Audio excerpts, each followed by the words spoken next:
એક વાત કહું, અમે બંને ઘણા અલગ છીએ. હું થોડી બોલકની છું ને એ થોડું ઓછું બોલે છે. હું જલ્દી ગુસ્સે થઈ જાઉં છું અને થોડું શાંત છે. હું બહુ લાગણીશીલ છું ને ઘણો પ્રેક્ટિકલ છે. હું આજમાં જીવું છું એને કાલની ચિંતા છે. હું ઘણી છોકરમત છું અને ઘણો મેચ્યોર છે. કંઈક આવા છીએ અમે બંને, છતાં પણ જોડે છીએ. ઘણા વર્ષો નીકળી ગયા તારી સાથે અને હજી ઘણા વર્ષો નીકળશે.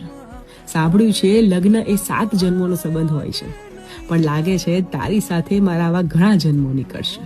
તું સાથે હોય ને તો મને કોઈની જરૂર નથી. તારા વગર હવે મારું કોઈ નથી. સવાર તારાથી ને રાત પણ તારાથી. તારા વગર હવે નહીં જીવાય મારાથી. તને નહીં ખબર હોય યાર કે તું શું છે મારા માટે. ખરેખર તને નહીં ખબર હોય કે તું શું છે મારા માટે. મારી તો આખી જિંદગી જ છે તારાથી. Happy anniversary my dear husband.